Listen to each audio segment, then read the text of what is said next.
उस बात पर तो मुझे भी यकीन नहीं हुआ था और मैं भी हैरान हो गई थी कि ऐसा भी होता है। प्लीज़ वीडियो को पूरा देखिए, सुनिए जो मैं इसमें बताने वाली हूँ। जैसा कि आपने थंबनेल देखा कि भगवान साक्षात आते हैं, एक बार आप ये करके देखिए। तो मैं आप सबसे ये कहती हूँ, एक बार आप भी ज़रूर ये करके देखिए। भगवान श्री कृष्ण भगवान साक्षात आते हैं। तो मैं आपको बता दूं कि मैं श्री विष्णु भगवान जी की बहुत पूजा करती हूँ, उनको बहुत मानती हूँ। दिन रात मैं उनका नाम जपती हूँ। श्री विष्णु भगवान जी ही श्री कृष्णा भी हैं। श्री विष्णु भगवान जी के अनेक रूप हैं, आपको पता होगा। तो श्री कृष्णा भी श्री विष्णु भगवान जी का ही रूप हैं, साक्षात वे श्री विष्णु भगवान जी ही हैं। तो किसी ने मुझे बताया कि आप जो इतना पूजा पाठ करते हो, तो क्या आपने कभी भगवान को बुलाया? तो मैंने कहा, ऐसा कब होता है? श्री कृष्ण भगवान जी हमें कैसे दर्शन देंगे? तो उन्होंने बताया कि साक्षात श्री कृष्ण भगवान जी आते हैं, आप एक बार ये ज़रूर करके देखिए। तो मुझे तो यकीन ही नहीं हुआ जो उन्होंने बताया। उन्होंने बताया कि यदि आप श्री कृष्ण भगवान जी को बुलाना चाहते हो तो उन्हें जो सबसे प्रिय गीत है, गीत गोविंद, एक बार आप सच्चे भाव, सच्ची श्रद्धा से उस गीत गोविंद को गाइए।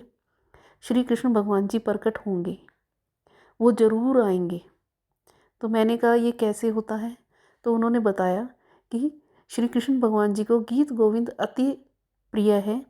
आपको उन्हें बुलाने के लिए पहले श्री कृष्ण भगवान जी का जो गीत गोविंद है उसे सीखना होगा, क्योंकि ऐसे ही मोबाइल पर चलाकर श्री भगवान जी नहीं आते। उसके लिए आपको गीत गोविंद को सीखना होगा। फिर सच्चे भाव, सच्ची श्रद्धा से भगवान जी को याद कीजिए। एक आसन अपने लिए बिछाइए और उस पर बैठ जाइए, और एक आसन श्री कृष्ण भगवान जी के लिए बिछाइए। साफ़ सुथरा आसन हो, कमरे में सफाई हो, जहाँ भी आप बैठे वहाँ का वातावरण बहुत ही शुद्ध हो, क्योंकि आप भगवान को बुला रहे हैं, साक्षात आप भगवान को बुला रहे हैं।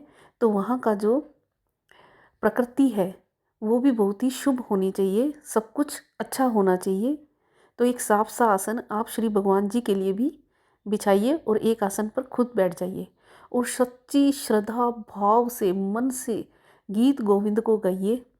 और फिर देखिए श्री कृष्ण भगवान जी दौड़े चले आएंगे, क्योंकि उन्हें गीत गोविंद इतने प्रिय है, इतना प्रिय है कि वो कहीं भी हो सब कुछ छोड़कर वो गीत गोविंद सुनने के लिए आ जाते हैं।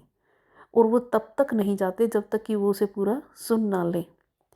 और आपको कैसे पता चलेगा कि भगवान आए थे? आसन पर आपको श्री कृष्ण भगवान जी की पैरों की छाप दिखाई दे या कोई फूल दिखाई दे, कुछ ना कुछ वो ऐसा संकेत देकर जाएंगे। पर उसके लिए आपके भाव, आपकी सच्ची श्रद्धा होनी चाहिए। आप श्री कृष्ण भगवान जी को मन से मानते हो तो आपको श्री कृष्ण भगवान जी का कुछ ना कुछ संकेत वहाँ ज़रूर मिलेगा। प्लीज़ मेरे कहने पर आप एक बार ये करके देखिए, साक्षात वो आपको दर्शन देंगे, साक्षात वो अपनी कोई निशानी छोड़कर जाएंगे और आपको भी यकीन हो जाएगा। पर इसे मजाक में मत लीजिए, इसका मजाक मत बनाइए कि ऐसे ही क्या भगवान आते हैं, ऐसे ही आप गा दोगे गीत गोविंद, नहीं। और हाँ, एक बात और याद रखिए, जब भी आप गीत गोविंद गाएं तो मौसम का ध्यान रखिए, क्योंकि ऐसी चिलचिलाती धूप में मत श्री कृष्ण भगवान जी को बुलाइए। मौसम का ध्यान रखिए, क्योंकि वो साक्षात भगवान है। ज़्यादा सर्दी में मत बुलाइए। अच्छे मौसम में, अच्छे वातावरण में शुद्ध आपका कमरा हो, जहाँ भी आप बैठे हों वहाँ पर साफ सफाई हो, और फिर श्री कृष्ण भगवान जी को बुलाइए। और आप में भाव, सबसे ज़्यादा भाव बहुत ही ज़्यादा महत्वपूर्ण है। तो श्री कृष्ण भगवान जी ज़रूर आएंगे, एक बार आप ये करके देखिए। और प्लीज़ मेरे चैनल को सब्सक्राइब कीजिए। यदि आप श्री कृष्ण भगवान जी को मानते हैं, उनकी पूजा करते हैं, तो प्लीज़ मेरे चैनल को सब्सक्राइब कीजिए, लाइक, शेयर और कमेंट कीजिए। और प्लीज़ मेरे चैनल को सब्सक्राइब कीजिए, क्योंकि मैं भी श्री कृष्ण भगवान जी को बहुत मानती हूँ, उनकी पूजा करती हूँ। श्री विष्णु जी में मेरी बहुत श्रद्धा है। धन्यवाद।